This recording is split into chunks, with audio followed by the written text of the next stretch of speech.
गरीबदास का दरबार।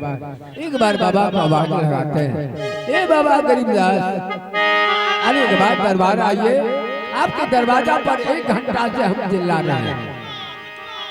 आइए बाबा, आइए आइए।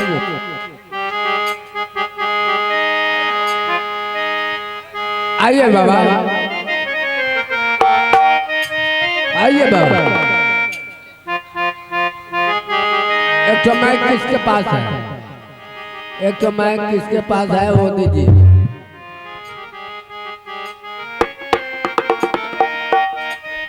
हेलो, प्रणाम बाबा। खुश रहो बाबा, आपका ही नाम गरीबदास है? हाँ महाराज, मेरा ही नाम है। मेरा घर सोनापुर साहब, मैं राजा सोना सिंह का सिपाही हूँ और आपके पास लड़की है? हाँ महाराज, हमारे पास एक लड़की है। तो ऐसा कीजिए बाबा, थोड़ा अपना लड़की को दिखाइए। अगर लड़की पसंद हो गया तो आपका बेटी का शादी मैं सोनापुर शहर में राजा सोना सिंह के दरबार में करवा दूंगा। महाराज ठीक है, जब आप लड़की देखने के लिए आए हैं हाँ। तो मैं अपनी बच्ची को अभी आपको दिखाऊंगा और आप बैठ जाएंगे। कुर्सी उर्सी ले है महाराज, यहाँ कुर्सी आपको नहीं मिलेगा क्योंकि मैं तो वैसा गरीब है, यहाँ तो बैठने के लिए कुछ का खड़क का नहीं मिलता है, इसलिए जमीन पर बैठे। अच्छा, बैठ जाइए।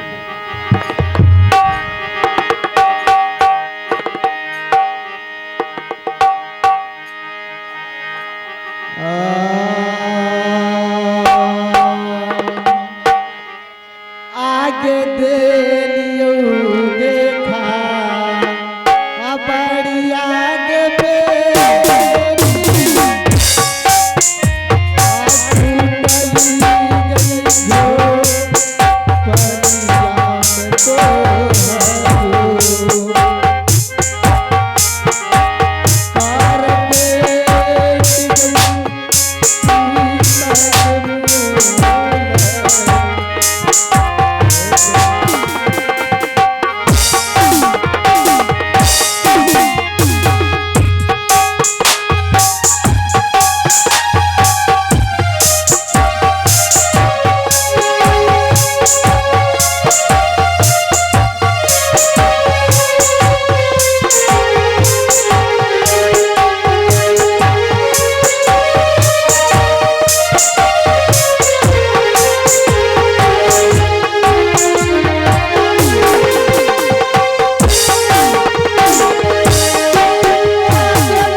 बेटी, हाँ पिताजी। तुमको इसलिए यहाँ बुलाया गया है। आज अपने दरवाजे पर एक घर देखा में मेजबान आया है, चलो उसको मैं दिखा दूं। ठीक है पिताजी, आप जो भी मुझे कह रहे हैं पिताजी, मैं अवश्य में बात मानने के लिए तैयार हूँ पिताजी। चलो पिताजी यहाँ से। ठीक है।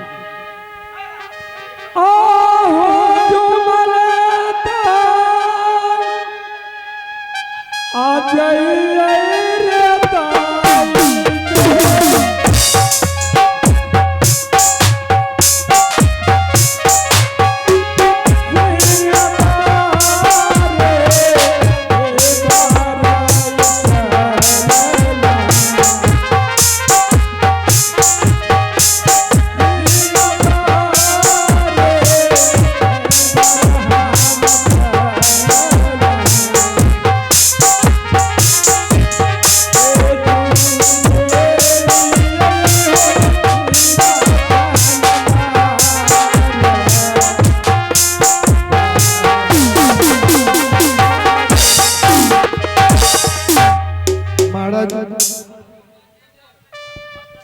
क्या बात है?